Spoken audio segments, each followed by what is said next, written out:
Well, good morning. Good morning. Let's try that again. Good morning. How are you all this morning? Did you have a good break? Glad to be back?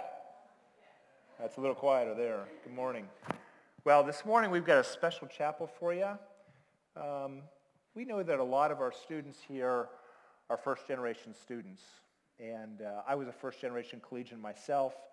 My parents were immigrants and came to the city of Cincinnati in the 1950s. And while my two older brothers went to college, my parents did not have a chance to go to college. And a lot of that journey through college, even though there was kind of in my family a bit of an assumption that I would go to college, there was an assumption that I would go to college. We didn't do college visits. I really had kind of one place to go to college. It was I grew up in Cincinnati, Ohio. I grew up in an environment where education was okay, but not especially highly valued. It was not a big deal in my home, and so I was really left to kind of chart my own course. And that's not a complaint against my parents at all. My parents did a great job raising me, I think. But as I entered college, it was an unknown place to me, and so my choices were the University of Cincinnati, and so that's where I ended up. And I ended up studying there and doing all 4 years there, and graduating there. It took me one extra summer to finish my undergrad, but I learned an awful lot during my undergrad years. And part of that was this trajectory of what it means to be a first-generation collegian. So by show of hands, how many of you are first-generation collegians? Okay, we've got quite a few. Our student body here, there are about 30% of the students here at Montreat College are first-generation collegians. And so we thought it would be a service to you and just interesting for the rest of you to have a conversation on what it means for us to have such a large percentage of our student body being a first-generation collegian group. So we have with us today Jessica Hoylman and Cody Penland and Jeffrey Renard. I got it right. Thank you. And Ryan Watkins. So Jessica is from Spruce Pine, about an hour from here. She's a junior majoring in Bible and religion. Cody is from Nebo, which is over by Marion, and is a senior who graduated in the spring of 2017 with a history major. Jeffrey Renard is also a senior, is from Blairsville, Georgia, about 2 hours north of Atlanta, and is a communication major and a theater minor. And Ryan Watkins, who's our resident director in Davis Hall, is a 2010 alumnus of Montreat College and was an outdoor education major. So please join me in welcoming and thanking our panels this morning.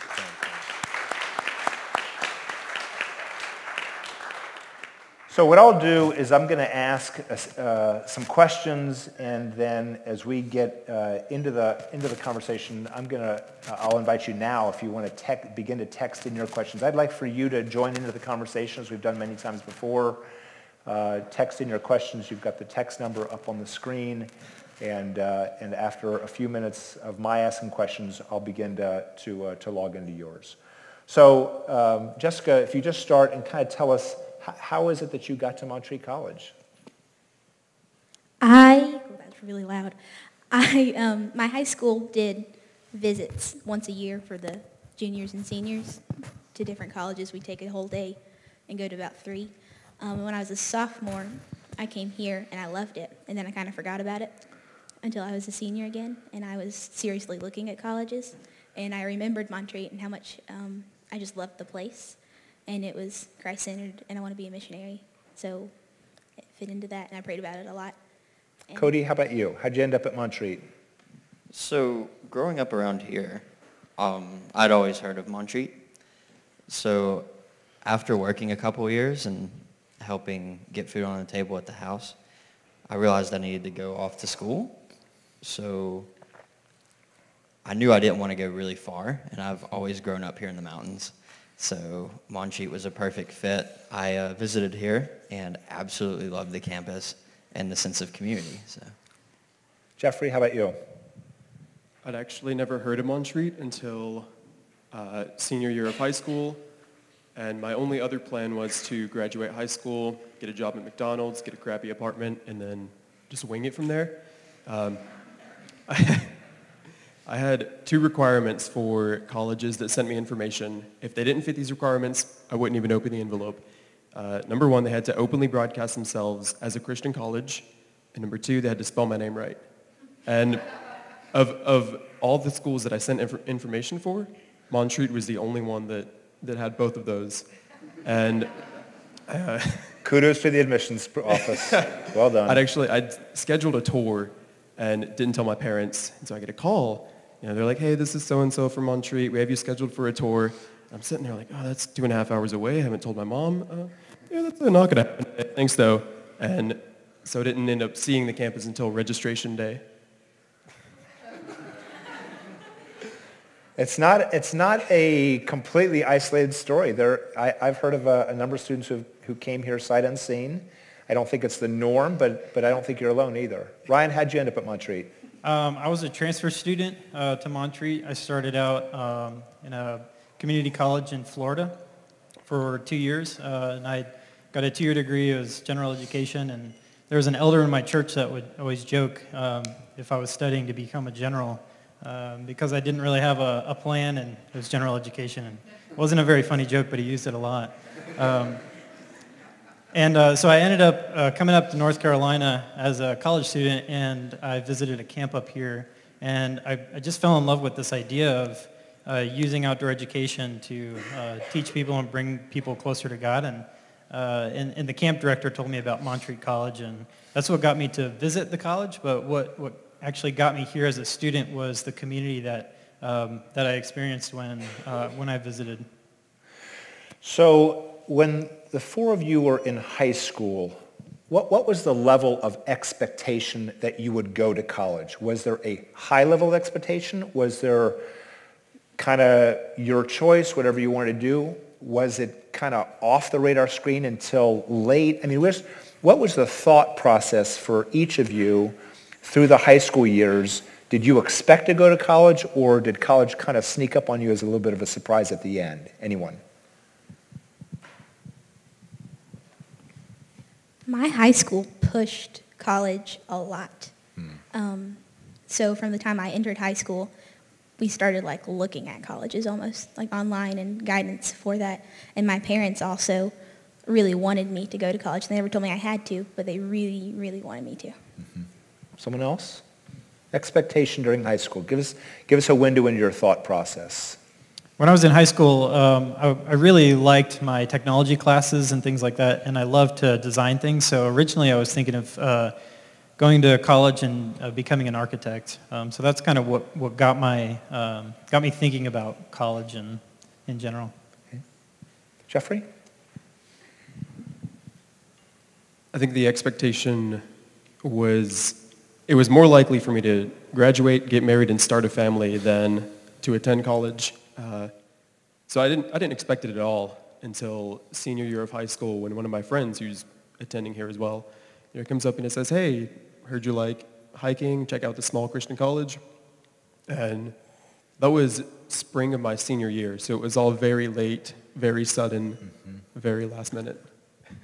And what impact did that have on what happened between spring and fall? How did that impact those months? Did you kind of go into a panic and you go, oh my gosh, now I'm going to college, or now I'm at least seriously thinking about going to college? I wouldn't say panic, but yes. It's a... it's something close to panic. Yeah. It's a thing of, I'm leaving in, 2 or 3 months, and I'm not going to see these people until whenever the first break is. So you really start hanging out with your friends a lot more and being seen with them a lot more than usual. And how did your parents respond to this kind of epiphany that you were heading off to college? They were nervous, primarily financially, and then, oh, you're going to a different state, I'm the youngest of 7 children, and all of my siblings live within 20 or 30 miles of our house. So mom sees them all the time, and then here I come. I'm like, hey, Mom, here's this college in another state. And it's they were concerned of, you're going to be on your own. Are you going to be safe? Normal parent issues. Yep. Cody, how about you? What were your expectations in high school? So our school kind of pushed the whole college thing, but I had always had that expectation of myself. And so did my parents. But I had more of this expectation of providing for my family, more so than bettering myself. Got it.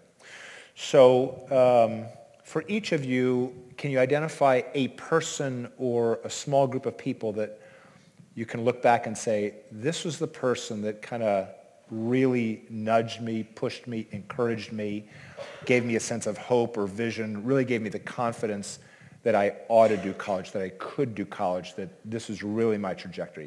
Is there a person in your life or a few people that did that for you, served in that way for you? So my mother and my stepfather really pushed that after I'd worked a couple of years, retail and stuff like that. They pretty much pushed me to better myself more so than worry about providing for the family. That was ultimately the turning point. Someone else? Jessica, who was it in your life? I had a youth pastor going into my freshman year of high school who was in college at the time, and I had been terrified of going to college through middle school, and just like thinking about it. Whenever I did, it was a scary thought. But then I saw him, and he was in college, and he was so cool. I just thought he was the coolest person ever, and he was doing fine, and he would talk about his classes, and they sounded like something that I would be really interested in. And so that helped me get over that fear and think, I could do that, and I think I'd enjoy doing that. Ryan, how about you? So I met my wife in my senior year of high school. Melissa and I we went to middle school together as well, but didn't know each other until our senior year of high school. And we started kind of hanging out as friends, and she invited me to her church. So I was then influenced by the leaders in the church, and as Melissa and I got more serious, we decided to first stay in town and go to that community college, and then go off to Montreat together. But it was interesting. I knew pretty early on who I was going to marry, certainly long before I knew what I was going to do with my life. But it really put things into perspective for me, and it made kind of my future family real, less of an abstract idea. And it encouraged me to want to do something significant kind of with my life. Jeffrey, how about you? Probably my parents. Even with concerns, they would tell me, if you feel like this is where God is leading you, don't do anything else. And so, they were scared, but they were extremely supportive. Also because I didn't present it as a, hey, here's what I'm thinking of doing. It was, hey, here's what I'm going to do. So what do you think of it? So give us a window into walking in the door first year. So you use the word terrified. And I'm just wondering what it was like for each of you coming in the door. Transport yourself back to those first days, those first weeks. What was going through your mind? What was going on? Yeah, it was pretty significant for me. It was a big step, certainly, leaving the state of Florida and going off to college. So I'd say it was more significant for me transferring to Montreat than just enrolling in my local community college and taking courses there. So actually packing my things, leaving the state, it was really a big deal. And it really encouraged a lot of responsibility, I think, for me. Jeffrey, how about you? What was it like for you walking in the door? Scary. I remember, got everything packed, talked to my roommate, found out that he wasn't a crazy person. And, he had to go do something, and, I was just sitting there, and I thought, I'm in a different state. I don't know anyone here. And then I just started crying, like, what's going on? And then I walked in the CAF the next day, and it's just field of people that I don't know. And, I was just thinking, like, I'm not gonna not know people. I have to start now. And so I found a table with an open spot, and I just sat down and I was like, hey guys, how's it going? My name's Jeffrey, blah, blah, blah, blah. And they didn't bite, did they? They talked back? Yeah. Yeah. They kind of knew each other, but it was the same thing of, oh, we don't know people, so we'll talk to everyone who shows up, which was great. Jessica, how about you? What was it like walking in the door? There was a lot of nervous anticipation because I had no idea what was going to happen. And there was a lot of tension with my parents because they didn't know what was going to happen. Were they in touch with you a lot that first semester? Were you texting them? Were you calling them? Were they calling you, texting you? My dad calls every single night without fail to this day. To this day? Yeah. Wow. He still does. He cannot, and if he can't get a hold of me, he texts me. And I have to text him back so that he knows that I'm okay. Or he can't All's sleep well. at night. Yeah. And was that those first weeks, was that a particular source of help and comfort? Yes, it did. Like, it helped me, calm myself to talk to my parents. Yeah. At night, at least. But I also enjoyed having that freedom of not being around my parents all the time and meeting new people. Mm-hmm. So that was great. But it was still very unsure. I was still very unsure of the whole situation for a while. Cody, what was it like for you? It was intimidating. Always being a poor kid, going to a private school. So that was the level of expectation, I guess, for myself rose when I stepped through the doors. Between that and I'm a little shy, so making new friends is a little difficult. So a lot like Jeffrey's situation, I mean, you got this lunchroom full of people, and I'm not really good at making friends, so I actually sat by myself, and people actually came to me and talked to me, which was really cool. And I think that's a testament to the sense of community that we have here at Montreat. So I've got some questions coming in. I do want to encourage you again to text your questions in. One of the questions that's come in is, what's been the best thing about college for you? And I'll maybe just amend that a little bit. What's been the best part of your Montreat College experience?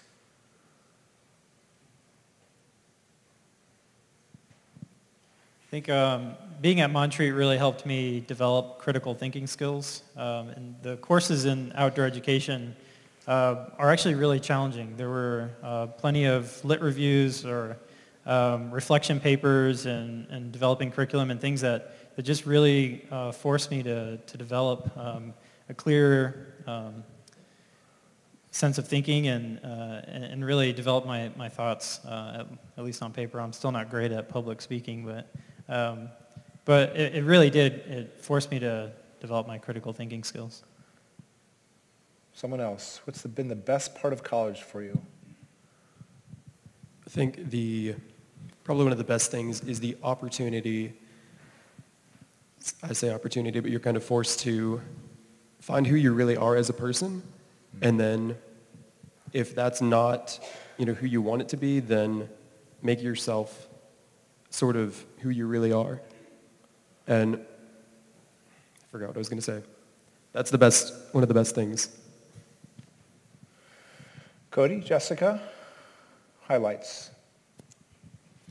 I think the people here have been the best part for me, just the friends and the professors and the staff in general, and building new relationships. And I've been blessed over and over and over again through the people here. Cody, how about you? The opportunities for leadership that I've had here, really forcing me to work on my public speaking and to come out of my shell and motivate others that have common goals that I do. So I've got another question here.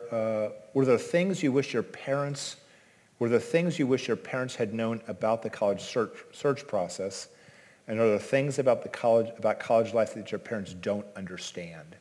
So this kind of, if they didn't go, they didn't experience it, what don't they understand that you would like for them to understand, or would that you've helped them to understand? And were there things you wish your parents had known about the search process? So let's start with the search process as you're kind of making the transition from high school to what would have been helpful? So my parents always encouraged me to go to college, but then when it came time to go to college, they didn't really participate too much in helping me decide where to go. And I wouldn't necessarily fault them for that, but one thing that would have been nice for them to help me understand is how to pay for college. That was one of my biggest challenges, and something that I wasn't really prepared for, because as it turns out, when you leave high school, which for me was free, public high school, and go off to college, you're expected to pay for what you're getting, and that was a relatively strange concept to me, and so I would literally show up and like pay the business office, and then I'd see wait, I just gave you all my money, but you still want more money, and I don't know what that means, and so then I'd have to go figure out like the loans process and things like that, and grants, and I had no idea coming to college what that was like. And actually, my first 2 years of college, I would just earn money and then pay for the classes that I wanted to take. And so I didn't know about the expense of college, I think, would be helpful. Cody? Yeah, so I can relate to that. My parents really pushed me to come to college, but they had really no voice in which school I picked or anything like that. So... And a lot of the same thing of what Ryan said, there wasn't really a clear understanding of the whole loans process or anything like that. So that's been a new thing for me that I guess I wish my parents would have known about. Anyone else on that question? So here's a question, Cody, for you. In what ways has God provided reassurance for you to be able to attend Montreat? In what ways has God provided reassurance for you to be able to attend Montreat? Actually, I think it's a question for any of you as well. So God's really worked on me here at Montreat. As I said before, he's given me a lot of opportunities for leadership. Last May, he called me to ministry. So it's like this snowball effect of but it's a good snowball, right? It's like all these opportunities leading to bigger opportunities and bigger things. And so, I've had the opportunity to help lead a youth group here locally, be a team chaplain on the lacrosse team this year after I played last year. And again, that call to ministry, it's absolutely changed my whole life's foundation. And so God using me in all these different ways has definitely affirmed and always daily reassures me that I'm doing the right thing. Any of you others on this question of, and let me just broaden the question, how has God reassured you in your time here? How have you grown in your confidence about being here? How have you grown in your confidence as a human being, as a young adult? God has always provided the financial resources for me to be here. And that's an issue kind of like with my family. My dad works blue collar, and my mom's worked in the school systems a little bit, but that's it. And so we've never had a lot of money. But that's always been taken care of one way or another. So that's been a really big, I always stress about it at the beginning of every semester, but then it's very reassuring that everything's already taken care of. So you've seen God show up kind of semester by semester financially. Yes. That it has come together even in times of uncertainty. Oh, yeah. Ryan? For me, God changed everything. He literally changed everything for me. When I was in high school, I had this horrifying motorcycle accident when I was a junior. I was 17 years old, barely old enough to drive. but I bought this motorcycle and crashed it, and it was a miracle that I had survived. And I spent the rest of my time in high school wondering why I survived that motorcycle accident. And I came to Christ. I gave my life to Christ in my sophomore year when I was still in Florida. And I still, at that point, didn't know exactly what I wanted to do with my life, but God literally changed everything for me. And I decided I wanted to go into like a camp type ministry, or I wanted to work with people and direct them towards a relationship with Christ. And but then I wrestled kind of with exactly what I wanted to do. I didn't know if it was exactly camp ministry or exactly something of that nature. But what I realized was what's most important is that your relationship with Jesus is actually alive, and you're growing. And whatever you choose to do, whatever your career is, as long as it's glorifying to God, I think it's pleasing to Him. And it's something that I had to kind of wrestle with and figure out what God wanted to do with my life. Anyone else? So there are more questions coming in. Here's another question from the audience. What has been the hardest part of adjusting to college life? And then the follow-up is, and life at a Christian college. What's been the hardest part of adjusting to college life, and what's been the hardest part of life at a Christian college?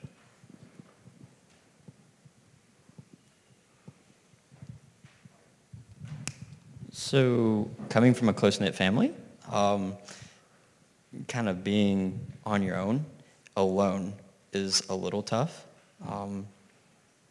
I wasn't really solid in my foundation with Christ either. So this idea of integrating Christ with your academics was a very, very foreign thing to me. I went to a public school where that wasn't allowed to be discussed. So that was very different. And then requirements for chapel, all this was very, very difficult at first and very different. Jeffrey, how about you? What's been the hardest part of college for you? Probably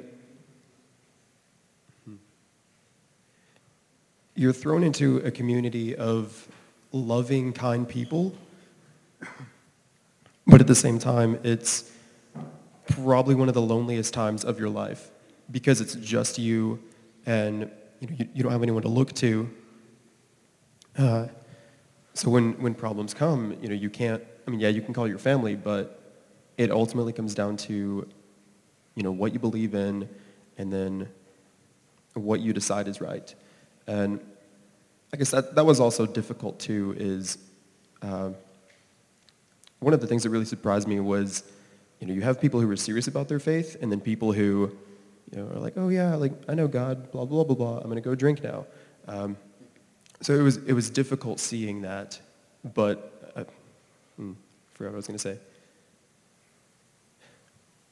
It definitely allows you to either strengthen your faith or just totally give up on it if you want. And that's a difficult choice when when someone just says, hey, you can either find what you really believe and then see what's true, just what's true in general, or you can, do what you want and ultimately, have a unfulfilled soul at the end of it. Jessica, how about you? What's been the hardest part for you? Probably the hardest part's been determining when I was going to go home, because my parents wanted me to come home, my dad especially, often. In my first year, I went home probably every other weekend, but then into my sophomore year and this year, I haven't gone home unless it was a break. And that's been a real adjustment for my parents, because I hate to say it, but I don't want to go home necessarily. I love it here. I love my family too. So I like to be in both places, but they'd rather me be home more than often. So is it fair to say that the steps toward independence, and I heard Jeffrey, you saying the same thing in a different realm, you're moving from complete dependence to complete independence, and you're on this bridge, and the journey from dependence to independence is challenging. Ryan, how about you? I think the most challenging thing about college in general or about being here was simply figuring out how to pay for it. And again, like I would work during every break. I would try to get home to Florida and figure out if it was feasible to get home and work. But I did roofing and construction down in Florida, and I would do it during the winter, and I'd do it during the summer, which if you've been to Florida, any time of the year it's hot. And then if you've been to Florida in the summer, it's really hot, and then go stand on a roof for like 10 hours a day. But that was like a choice I would make just so I could afford to go to college. But it was important for me. It was worth it to me in those hours, those long hours during the day. It was worth it. Here's another question. How has your life changed spiritually since you arrived at Montreat College? Anybody? So it's changed my spiritual life completely. I didn't regularly go to church. I didn't. Again, this whole idea of Christ and academics, that wasn't really a driving force in my academics until I got here. Really seeking God's presence and listening for his guidance. Those are just examples of just a few things that I've learned while being here. And that's through, again, opportunities and mentors that I've had here. And so it's changed everything. Ryan, how about you? So I was a relatively new Christian when I came to Montreat, and so I was rapidly growing in my faith, especially in the years as I was at Montreat. So it was really helpful being surrounded by professors, by peers, by mentors that had a relationship with Jesus and really cared and could kind of articulate what their faith meant with whatever their subject matter was. So it was an interesting time, I think, and it was the right choice to come to a Christian college, and that's part of the reason why we chose a Christian college in general and then Montreat specifically. But I feel like it wasn't always easy, though. You know, wasn't always there wasn't always answers, and it wasn't always clear like what God wanted me to do in my life. But it was great to be surrounded by faculty and staff at the college that, again, had a relationship with Jesus that I could ask questions for. So it was the right thing. Jessica, how about you? What's happened spiritually? I have grown a lot in my faith since being here. I grew up in church, and I became a Christian at a very young age. But then I got here and soon realized I knew very little about my faith. And so through my classes mostly, and then through being an RA and just having to pray through that, and that sort of thing, I've grown a lot and I've learned a lot, and it's been wonderful. Jeffrey? I would say I've gone from slight independence to total dependence on God. From, I can do this by myself, blah, blah, blah, to honestly being to a point of, saying, hey, God, I'm not sure how I'm going to eat for the next few days, so I'm trusting you to provide for that. And that's totally changed everything around me. You start depending on God for the little things, and then you see how necessary he is for the large things, and then you see he provides for all those large things. So here's another question. Have you ever felt closed up here at such a small college? We're a small community. Does it feel like the walls are collapsing? Yeah, so there's this concept called the Montreat bubble. And I experienced the Montreat bubble because when I came to college, Melissa and I, we didn't have a car at all. And so the public transportation in Montreat also, if you don't have a car, you've probably experienced that there really isn't public transportation in Montreat. There's a bus that kind of comes in occasionally that connects to another bus that connects. And so we really did feel kind of closed in to Montreat. And so we would bring our bicycles, and I had like this beach cruiser with really wide handlebars, and I would ride to town on it, which was great because it was like downhill going to town. And then I would get to town, and I had 5 speeds on my beach cruiser, and so getting back up into Montreat was a challenge. And so, yeah, I did feel kind of that sense of being closed in but it was a great community, and you could really ask a friend for a ride into town if you needed to. So how did you solve as you felt closed in, how did you solve that problem? I think reaching out to people was really important. Reaching out to friends. I think it's, once you do kind of start getting closed off or feeling isolated, I think that's something you really need to recognize quickly and really need to break out of that. So again, reach out to friends, reach out, if you're in a dorm, reach out to an RA or the RD, and just connect with people, I think is really important. I think there's actually quite a lot of opportunities for leadership on campus, and lots of ways to get involved. And what I see from my perspective now as an RD, I see like the same students getting involved in multiple leadership roles. So there's leadership opportunities for people out there. We certainly need to diversify like what students are in those roles. And so there's ways to make even Montreat feel bigger, certainly by getting more involved in things. Cody? So kind of piggybacking off of what Ryan said, half of what he said was reaching out to people.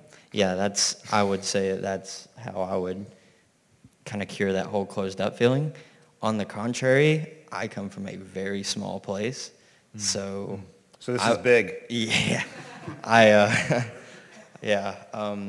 this place is bigger than my high school, so I had a graduating class of 33.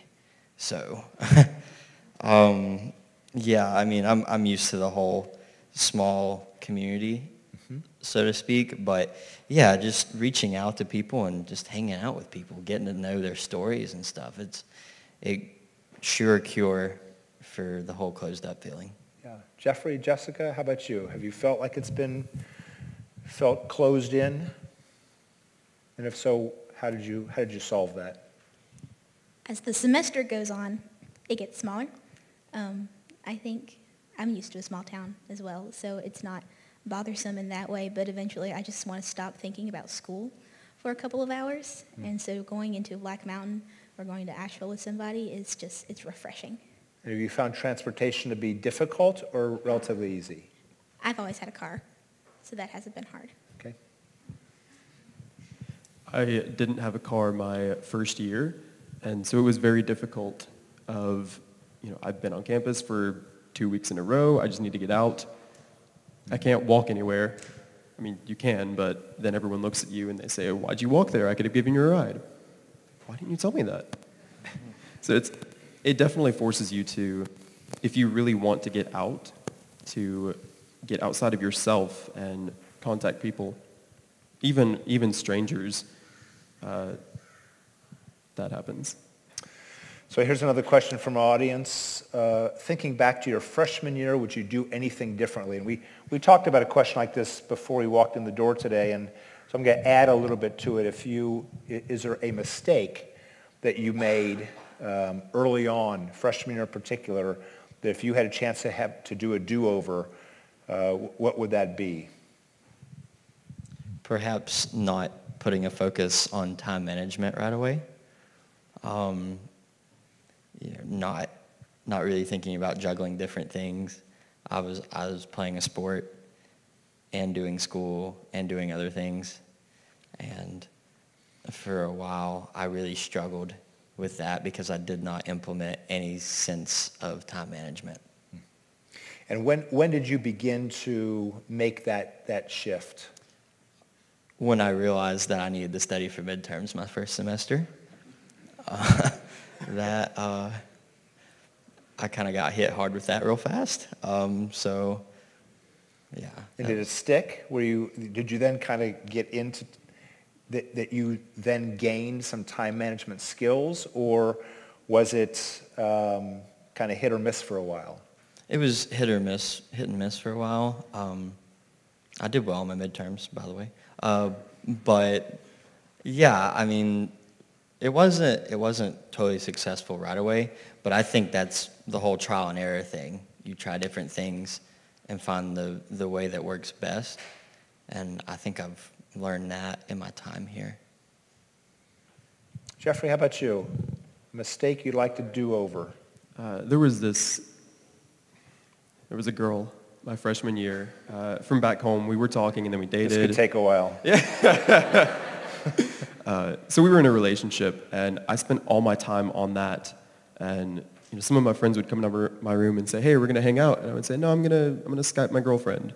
And then so we broke up my sophomore year, and I'm suddenly left in this place of, I don't know what to do. Here's all these people who I've skipped out on relationships with, and all these opportunities that I've missed because I was so focused on this girl and making that work out. So I think if I could go back, I would spend more time being here instead of physically being here, but mentally being somewhere else. Great. Jessica, how about you? I think I would have talked to my roommate a little bit more before I came to college. We had one point of contact. We ended up being at Montreat on the same day for our scholarship day or something like that. And so I said hello and goodbye, and that was it until we started school. And I think it would have been a lot less awkward that first week or two while we were getting to know each other if we had started building a relationship before then. Would have made things a lot easier. Ryan? So I transferred to Montreat, like I said, but what kind of followed me throughout my time in college was, as Cody kind of mentioned, was time management. And it was doable early on in college. You could cram for a fairly easy exam, but as time went on and the classes got more difficult, my patterns didn't really change. And so I ended up having a pretty difficult year at Montreat and failing some classes that I just wasn't really prepared for. And it was a wake-up call for sure. But what I've also realized and experienced is the habits that you have in college don't just stay in college. You don't just graduate and then move on to a perfect professional. As it turns out, the things that you do in college, if you don't develop good time management skills in college, as it turns out that follows you into your professional career. And so it is really, really important to figure that out. And I'd say really important to figure out in your freshman year as early as possible. Focus on your classes and focus on your assignments. Get things done as early as possible so that you do have time to just go hang out with friends and things, and you don't have to worry about cramming at the last minute. It doesn't go away. It will follow you, as it turns out. Let me transition this question to kind of the next question, and that is, what advice would you have for a first-year, first-generation student, or just a first-year student coming to, who's just walked? We have largest class in our history as a four-year institution. What advice would you have for this incoming class? I'd say start with the end in mind, regardless of what your major is, even if you don't know what your major is. Start with the end in mind, as in what's going to make you stand out as a graduate, as an employee, as you're applying for jobs, as you leave here. What's going to make you stand out? And oftentimes it's experience, it's your network, it's things like that get you the jobs that you want. So when you're in college, look for opportunities, look for things that'll give you experience that's transferable into whatever you want to go into as you leave here. Cody? So I would tell them to realize that they have the opportunity to be a trendsetter in their family for generations to come. To be able to provide that opportunity for any future family that you have. Let that motivate you.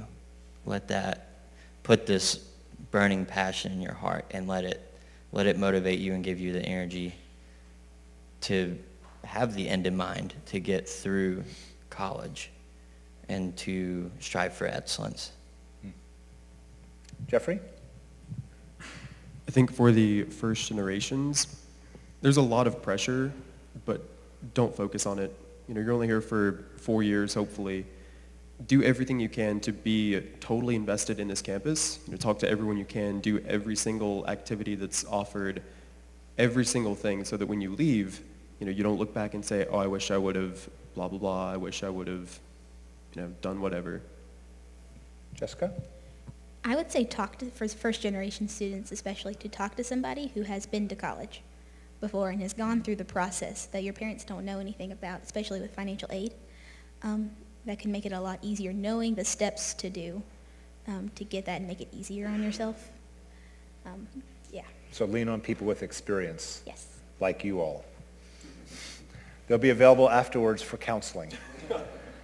So let's transition a little bit from the past and the present to the future. What do you see yourself doing moving forward as you move toward graduation? What are some of the hopes and dreams and sense of call that you've gained during your time here, and what's the next phase look like? Cody? So following this desire to motivate our youth to grow in Christ. So through that, doing what God wants me to do, whether that be in a classroom or leading a youth group, just exemplifying his love and grace for all of us, and really just motivating them to grow in Christ. It's really in essence. Your sense of call. Yeah, thank you. Jeffrey? Okay, when I was in high school, I was in the marching band for my senior year, and senior night they have all the seniors on the field and they talk about their future goals. What I said then is basically my plan now, and that was love God, love people, and wing it.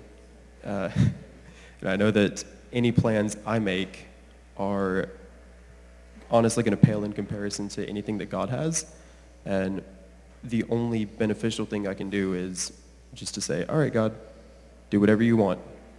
But with that being said, I would like to act in movies. Jessica? I plan on being a missionary somewhere, somehow. I felt a call early in high school from God saying that what I do with my life is to be for him only. And so I'm still waiting on exactly what that's going to look like. That's my goal. And Ryan, for you, obviously you're an alumnus, you've been out for a few years. As you think back to where you were your senior year and what you were thinking then, the sense of call you had, has it played out the way you thought it would, or has it played out really differently, or how has that played out for you? Yeah, so I love experiential education a lot, and ultimately that's what outdoor education is. It's experiential education. And while I was a student here, my last year I was also working for a wilderness therapy program, and kind of worked my way through this organization. And what I didn't foresee is I didn't foresee that program closing its doors. And so they went out of business 3 years into my job there, my career there. And it left me kind of wondering and searching for what was next. So I love experiential education. I love working directly with people. And one part of my job over there was kind of planning, designing experiences for people. And so what I get out of my time here at Montreat College is I get to plan service trips and things like that. And I love that. And I'd like to continue seeing that grow here at the college. So I serve as the Director of Service and Outreach, and I just absolutely love that about my job because it is experiential education. And so in the meantime, I plan to earn a master's in business while I continue to help that program grow. Well, I think you'd agree with me that we've had a very interesting conversation. Thank you to each of you for sharing your story. And I would say for any of you who are first generation, there's a sense in which I think that it's a harder journey for the first generations than it is for those who have parents who know and knew the college experience. But there's a great benefit to being a first generation as well. I found that in my own life, and I've seen that in many first generations over a lot of years where there's a maturity factor, and I think we've heard that today, and a sense of I've got to figure this out, and that journey to independence while there's still dependence along the way. The journey to independence is it's forced upon you at an earlier time, and so I think there's a real maturity that comes with that. So thank you all. Would you join me in thanking our panel?